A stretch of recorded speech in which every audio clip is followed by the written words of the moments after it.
Togo, nouvelle grogne du syndicat des enseignants du Togo.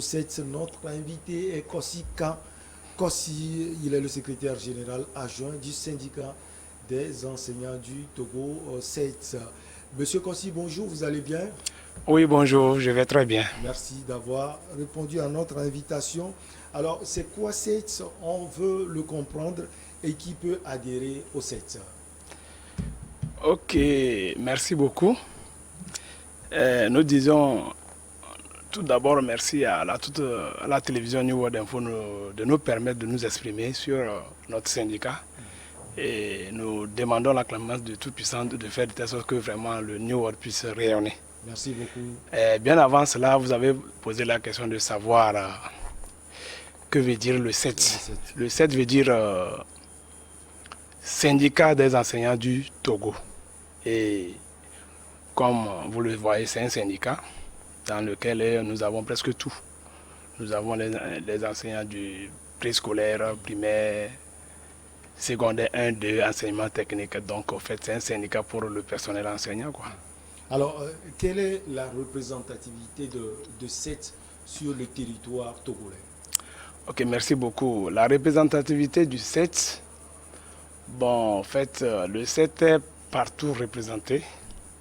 Parce que si nous prenons d'abord sur les 39 préfectures que compte le Togo, le SEITS a déjà 3 membres par préfecture, c'est-à-dire des membres, il y a le délégué et le secrétaire préfectoral, le trésorier préfectoral et le conseiller préfectoral dans toutes les préfectures. Et nous avons aussi un délégué communal. En dehors de ces représentants, nous avons aussi 6 représentants de chaque région, c'est-à-dire qu'un secrétaire régional, un secrétaire régional, un secrétaire régional adjoint, un trésorier régional adjoint et un conseil. Maintenant, en plus, le 6e, c'est le commissariat aux comptes. Et maintenant, en dehors de ça, nous avons les 13 membres du bureau national. Et voilà, donc nous sommes en fait représentés, nous sommes à l'heure là même en train de voir comment il faut maintenant responsabiliser les camarades par secteur pédagogique, je dis. Alors, quelle nouveauté vous avez? Parce qu'on sait déjà qu'il y a d'autres syndicats d'enseignants au Togo. Vous avez quelle nouveauté à apporter? Ok, merci beaucoup. La nouveauté que nous avons apportée au fait, c'est que au SEITS, tout d'abord, quand nous prenons le prélèvement à la source, c'est ça que bon nombre ne comprennent pas. Tous les syndicats passés, préexistants, quand tu t'adhères dans ce syndicat, tu cotises. Et même à un moment donné, si le syndicat ne fournit rien pour toi, tu es contraint de cotiser. Mais comme ces insuffisances ont montré les limites, le SEITS a dit non, il ne faut plus. Nos tests, on a multiplié ces tests-là de telle sorte qu'il y ait plus maintenant prélèvement à la source. Donc, vous cotisez pour le syndicat. À un moment donné, quand vous vous rendez compte que le syndicat ne fait rien, vous allez rompre. Et puis, c'est physique. Il n'y a plus à enrichir un certain nombre de personnes qui, du jour au lendemain, vont prendre des décisions contre vous. Voyez-vous, c'est en quelque sorte c'est une première innovation. La deuxième innovation, c'est qu'au SEITS, le mandat est limité. C'est 2 ans. 2 ans. Non renouvelable. Donc vous voyez, actuellement nous sommes au BN, mais nous avons un an poussière. Et Dieu est grand. Après ça, nous allons rendre le tablier à une nouvelle génération. Ça, c'est la deuxième innovation. La troisième innovation, c'est que nous ne pouvons pas, nous qui sommes au bureau national, nous ne pouvons pas aller prendre des décisions au détriment de la base. Avant de toute décision que nous allons prendre, nous devons d'abord revenir à la base et c'est la base qui détient la clé, quitte à elle maintenant de nous dire « Ah, ça là, ça nous va signer », au cas contraire, on ne le fait pas. Pourquoi? Si vous le faites ça, il y a le conseil syndical qui est le gendarme derrière nous tous, qui peut nous virer. Le conseil syndical peut toutefois destituer un membre du bureau national. Quand celui-ci, ou bien même tout le bureau national, s'ils sont en déphasage avec la réalité de la base. Et ce conseil syndical est composé des 39 préfectures. Là, vous allez trouver un membre de la base très dynamique, 2 membres du bureau national et les 6 secrétaires régionaux. vous voyez que le bureau national est minoritaire. Et donc, c'est la base, c'est la loi. C'est la loi de la base. La base fera ce qu'elle veut. Et donc, ça poussera aussi, ça fait que les premiers responsables du syndicat sont redevables à la base et ne feront que la volonté de la base. Donc, c'est vu les conséquences qui sont passées, les erreurs, les insuffisances des autres syndicats, on s'est dit, ah, il faut vraiment ça pour rassurer la base. Ouais. Alors, cela veut dire que par rapport à ces nouveautés, les 3 points énumérés tout à l'heure, vous avez fait la remarque qu'au niveau d'autres syndicats, ce n'est pas la même chose. Bon, pour le moment, ce que nous disons, il n'y a pas un syndicat, à notre connaissance, qui a ces structures dont nous venons de citer, il n'y a pas. Mais nous, je peux dire que nous associons ce qu'ils faisaient de par le passé, mais c'est ce que nous avons ajouté. Donc vous vous démarquez de ce qu'ils font. Oui, le problème, par exemple, bon, je ne suis pas en train de vouloir revenir quelque part, hein. Quand nous prenons la signature du protocole d'accord jusqu'à aujourd'hui, mémorandum d'attente, les tout premiers responsables des syndicats, nos aînés, en tout cas un respect à eux, parce que quelles qu'en soient les circonstances, ils ont mené la lutte, ça nous a apporté de toute façon. Mais ils signent sans constituer la base. Parce qu'au jour d'aujourd'hui, on dit qu'on nous a fait signer un mémorandum d'attente, mais ni les signataires, ni ceux qui ont fait signer ne peuvent nous dire en réalité mensuellement combien un enseignant gagnera dans ce mémorandum d'attente. Le CET dit non, la base dit non. Avant qu'il y ait une signature, il faut revenir à la base. Il faut être sûr de quoi vous voulez signer. Il faut que la base dise oui, ce que vous êtes en train de faire, c'est déjà acceptable. Signez avant d'apposer la signature. Mais on ne signe pas pour venir imposer la base, que c'est comme ça, j'ai vu, j'ai signé. On va te virer. Alors cela veut dire que vous ne vous retrouvez pas dans ce mémorandum. Bon, ne pas se retrouver de ce mémorandum, effectivement, je pense que c'est le mot adéquat. Parce que non, d'abord, on n'a pas été invité. Et étant donné qu'on n'a pas été invité, et ne connaissant pas aussi les contours de ce mémorandum, bon, si le mémorandum, en termes de gratification ou bien don, en tout cas, l'employeur, nous, c'est notre chef. S'ils nous font un don, on prend. Mais c'est nous qui sommes en train de leur montrer les réalités du terrain, les besoins que nous avons, les besoins du terrain. Nous avons besoin d'une prime de logement que nous demandons ardemment parce que, comme la réforme de 1975 le dit, l'enseignant, en même temps, son bureau devient en même temps, sa maison devient son bureau. Et vous vous imaginez, depuis la réforme de 1975, page 33, aujourd'hui, on n'a pas de logement. Et ceux qui peuvent avoir ça dans l'enseignement, c'est ceux de catégorie A2. Ils ont ça 2 ans pour ceux de Lomé. Et nos camarades qui sont à l'intérieur, c'est 4 ans. Catégorie B, 0. Vous imaginez, avec tous ces cahiers-là, il faut transporter à la maison, tout ça, il faut courir les filles, et toujours pas de prime de logement. Et vous voyez la vie chère un peu partout dans le pays. Bon, pour Lomé, je ne vais pas encore débattre parce que vous en savez plus, mais pour l'intérieur, on n'en parlons pas. Alors, dans ce mémorandum, Monsieur Kossi, on parle de 5 milliards de gratification pendant 3 ans. Hein, et ces 3 ans vont constituer une période de trêve sociale. Est-ce que si CET ne participe pas, ne se retrouve pas dans ce mémorandum, comment vous allez mener vos actions pendant ces 3 ans? Merci beaucoup. Comme souvent, il y a un adage qui dit... bon, en tout cas, cet accord ne peut que regarder que les signataires. Nous, d'abord, on n'est pas associés. Et si ceux-ci ont demandé la trêve de 5 ans, bon, peut-être qu'ils n'ont pas les mêmes réalités que nous. Vous avez compris? Ouais, une trêve de 3 ans. 3 ans. Non, c'est même pas 5 ans. Le protocole d'accord même avait voulu, c'est parce que le Premier ministre, son Excellence Selon Klassoud, alors, avec les parents d'élèves et tout, c'était pour apporter la calmie dans le monde éducatif en 2018. En avril 2018, on avait eu la signature du protocole d'accord. Mais à l'arrivée de notre ministre Kokoroko, à la tête de notre ministère, il a fait une relecture.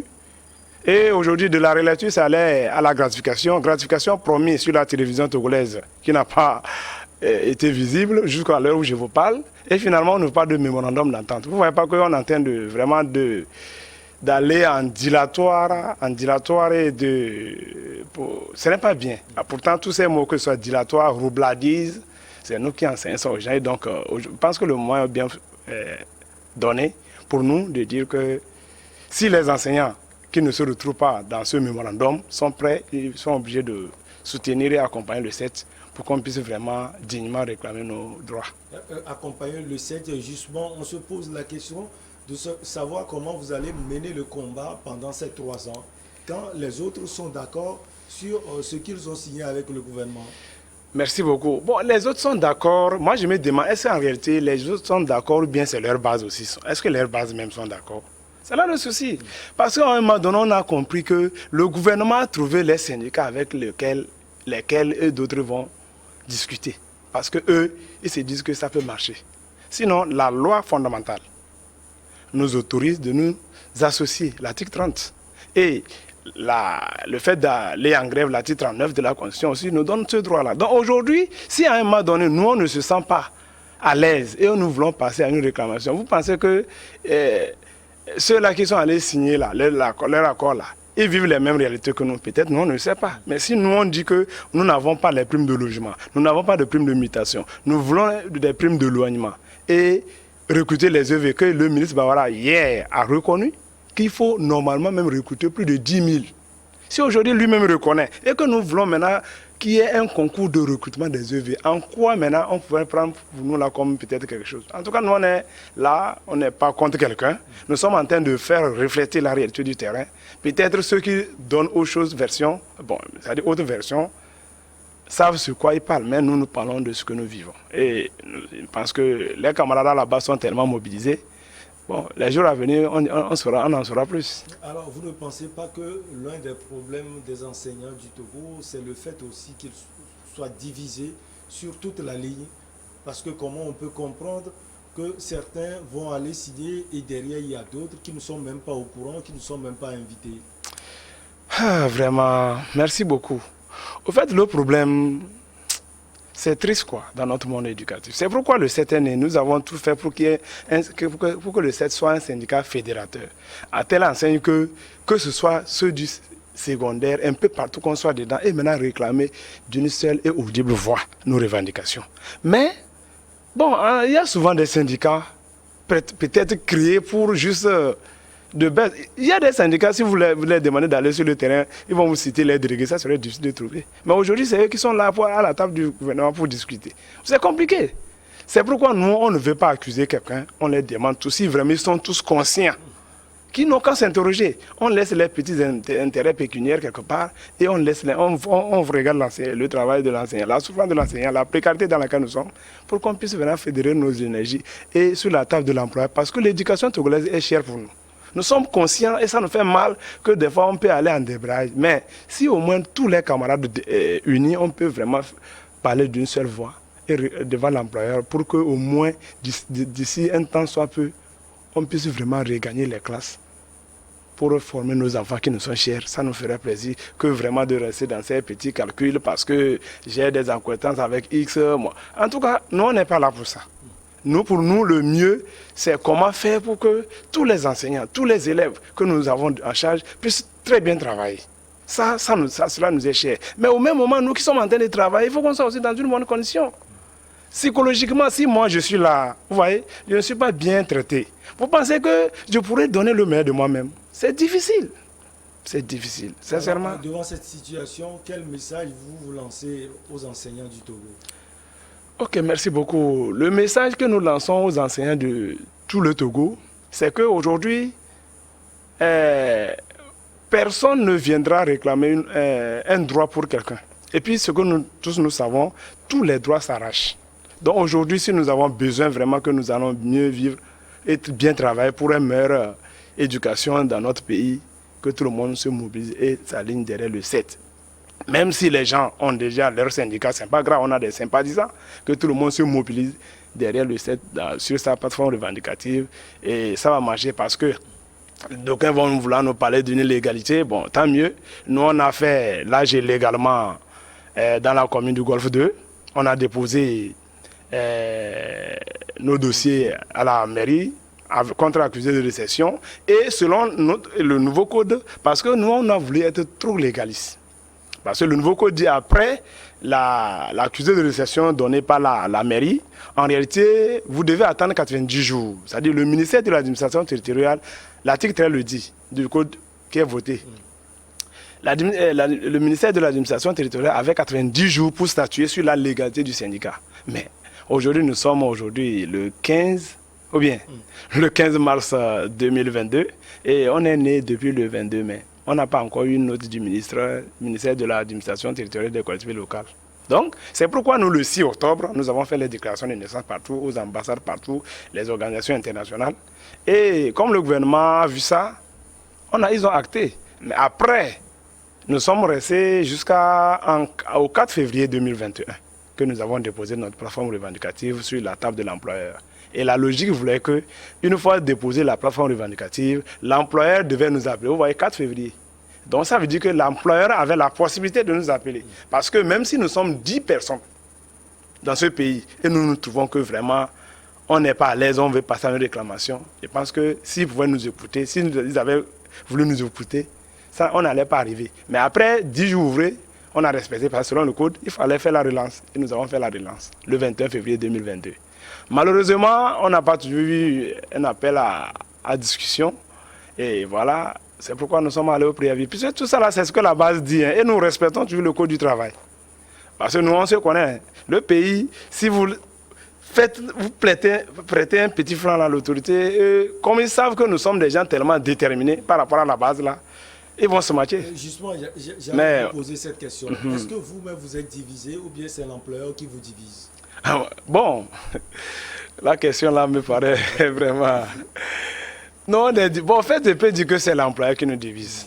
Mais c'est parce que nous-mêmes... Comment il vous divise, M. Kossi? Bon, l'employeur nous divise parce que, par exemple, avant d'appeler à cette histoire de signature de mémorandum, le 7 est né depuis le 22 mai, l'employeur pouvait nous appeler. Ce sont nos parents, c'est l'employeur, c'est nos autorités. Nous les devons maximum de respect. Mais pourquoi? S'ils nous appelaient, quand bien même ils nous traitent de groupuscule, au moins ce groupuscule devait quand même faire valoir ses points de vue et peut-être ça devait marcher. Mais on nous a écarté que non, c'est des individus. Malheureusement, vous voyez comment la mobilisation est sur la base. Attendez-vous le 24 et 25, vous verrez le mouvement qu'il va donner. Ce n'est pas un petit mouvement. Tous les enseignants sont mobilisés sur le terrain. Parce que quand vous regardez les histoires de gratification, là, quelque chose à peu près, bon, en tout cas selon les calculs, ils parlent de 5 milliards, comme si c'est en grosso modo, quoi. Mais quand vous regardez notre nombre, on divise par ces 3 milliards, parce qu'en réalité, c'est 3 milliards qu'on aura pour les enseignants. Et le reste, c'est pour les confessionnels et les EV, pendant 5 ans. Ça veut dire que peut-être que d'après les calculs que certains ont fait, 50 francs par jour. Qui aujourd'hui donne 50 francs par jour pour son enfant, pour un déjeuner? Ce n'est pas possible. Ou bien 1500 francs le mois. C'est vraiment de la probe qu'on jette sur la figure de l'enseignant et c'est difficile. Face à cette situation, vous avez un message aussi à envoyer à l'employeur. Merci beaucoup. Le message que nous avons envoyé à l'employeur, qu'il comprenne que nous ne sommes pas un groupuscule, nous ne sommes pas des gens qui veulent faire tout, nullement pas. Parce qu'en matière du travail, ils nous connaissent. Ils sont nos chefs, ils ont nos références, ils savent comment nous bossons en matière de travail. Et je ne sais pas, on dit the right man at the right place. Si les gens travaillent, ils demandent que, vu le travail qu'ils mènent, il faut au moins les encourager, il faut les motiver. Parce que nous, dans les... Ce que vous voulez, c'est la motivation. La motivation. Ils nous motivent notre plateforme revendicative. Et bon, nous allons très bien travailler. Parce que vous voyez, avec Covid là, vous avez vu le résultat que nous avons donné. Mais aujourd'hui, si c'était que les autres, par exemple les gens de la santé, ils ont eu des primes Covid. Mais nous, on est là à tout moment, en pleine classe. Quand un enfant touche, tu es obligé. Il faut distanciation sociale partout. On a risqué tout. On ne demande pas tout ça là. C'est juste le minimum pour vraiment bien faire le travail. Qu'ils nous comprennent dans ce sens. Mais nous tasser de quoi et quoi, tout ça là, bon, en tout cas, qu'ils nous comprennent. Nous, on les demande de nous appeler à discuter sur les réalités. Et je pense que ça va marcher. Mais si, bon, ils ne veulent pas nous écouter, si la base, ce que la base nous exige, nous, on l'appliquera. On est très debout pour ça. Aujourd'hui, devant cette situation, pourquoi adhérer au CET? Ouais, pourquoi adhérer au CET? Parce que c'est le syndicat fédérateur du moment. C'est le syndicat fédérateur du moment. Et dans CET, vous adhérez facilement et vous pouvez aussi facilement vous retirer. C'est-à-dire que vous n'êtes pas... Si vous constatez à un moment donné que le CET ne fait pas la volonté de votre base ou bien de votre volonté, vous supprimez vos cotisations et c'est fini. D'ailleurs même, vous voyez que donc ça fait que, même par rapport à notre, vous verrez que chaque bureau national est contraint maintenant aujourd'hui de tout faire pour que la base lui ait confiance. Parce qu'après 2 ans, tu pars, tu ne reviens plus. Vous voyez. Donc c'est en cela, nous, pour que nous appelons tous les camarades à être mobilisés derrière le 7, d'aller s'adhérer au 7. Et ceux qui sont déjà dans nos syndicats, ce n'est pas un problème, mais le moment venu, qu'on soit tous, en respectant le mot de grève, à la maison, en restant à la maison. Donc, vous voulez dire que nonobstant le mémorandum, tout est comme avant, rien n'a bougé. Au fait, rien n'a bougé, c'est puisque le calendrier et le gouvernement ne fait que repousser le problème. Vous voyez, le protocole d'accord qui était signé malgré Mounou, parce qu'on a accepté, on a digéré, c'était une pilule amère pour nous. Mais on a été contraint de l'accepter. Parce qu'ils ont dit c'est pour apporter la calamité dans le monde éducatif. Et nous on s'est dit, ah, ok, comme c'est jusqu'au Premier ministre qu'ils ont signé, on va leur accorder ce bénéfice de doute là. Mais on a été déçus que non seulement on a refusé d'indexer les primes là, puisqu'ils ont dit qu'ils vont vouloir valoriser les conditions de vie. Ils ont refusé d'indexer. Après, on fait une relecture, on promet une gratification exceptionnelle.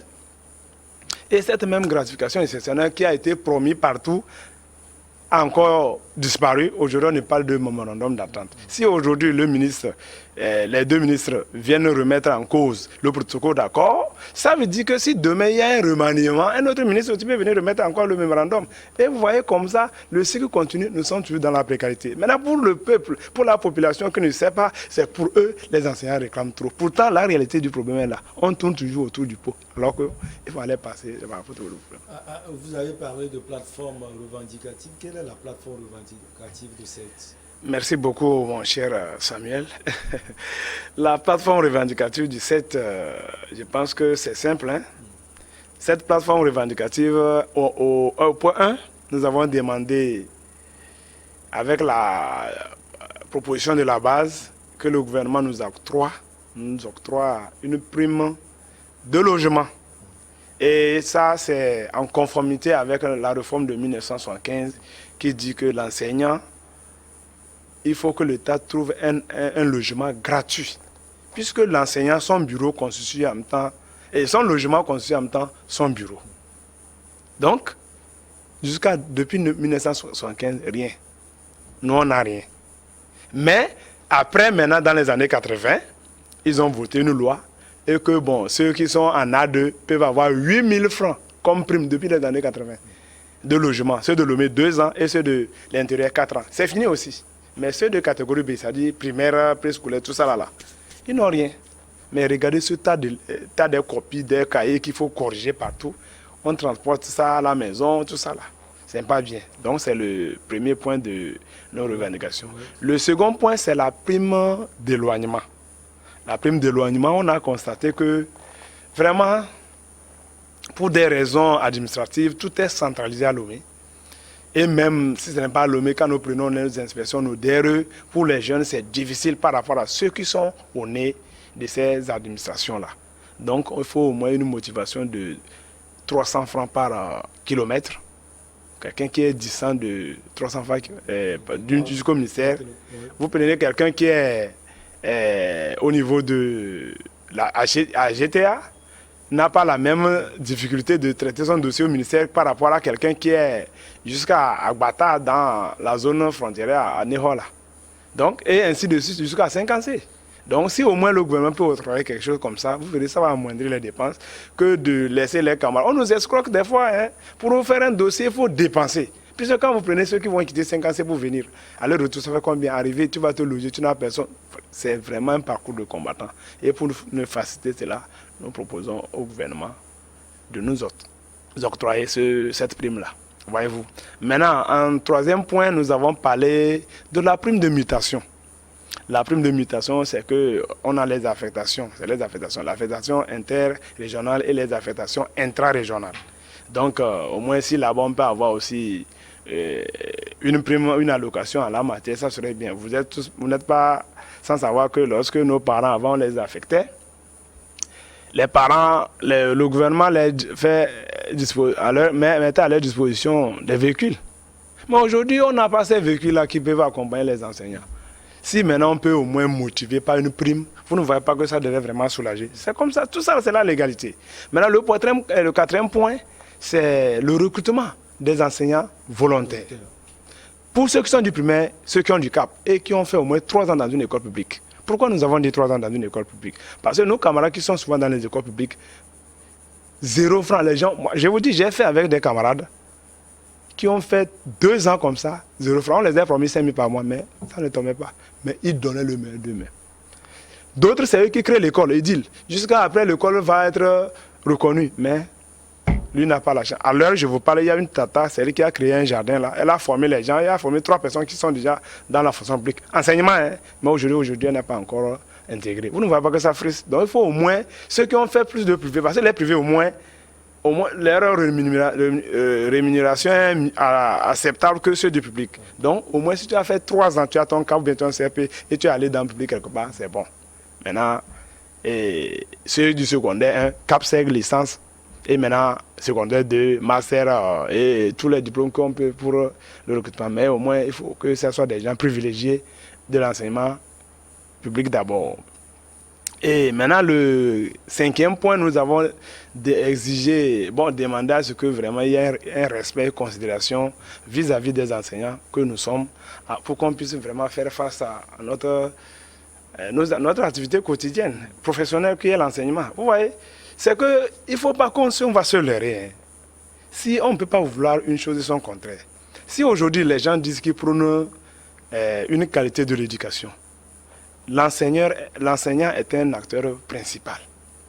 Ça, vous comprenez. Avant, nos parents, tous ceux-là qui sont bons, vous et moi, vous n'allez pas nous dire que nos enseignants qui nous ont formés de par le passé n'étaient pas bons. Mais il y avait une rigueur en eux. Mais aujourd'hui, on veut tout dépouiller ça à l'enseignant. C'est dire que l'enseignant, lui, là, il va enseigner. Mais tu enseignes, on dit que l'enfant crie en classe, mais ils ne font pas faire quelque chose sur lui. Bon, toi, supposons 2 enfants se battent. L'enseignant va faire comment? Il va les regarder. Puis on dit qu'il faut écouter l'enseignant. Donc il faut qu'il y ait cette considération vis-à-vis de l'enseignant pour qu'on puisse faire face à notre activité professionnelle qui nous est chère. Parce qu'on n'a pas... Les gens disent que, bon, les gens... Nous, on a la vocation là. Et vous avez aussi la volonté. Ça a été un plaisir de vous avoir sur ce plateau. On vous souhaite bonne chance et on souhaite vivement que vous puissiez prendre langue aussi avec le gouvernement et surtout avec vos employeurs. Monsieur Kossika Kossi, vous êtes secrétaire général adjoint du syndicat des enseignants du Togo 7. Merci beaucoup. Merci beaucoup et merci à New World pour vraiment nous avoir pensé à nous. Nous, on pense à tout le monde. On marque la pause pour le journal et on revient avec nos chers invités pour Regard Croisé.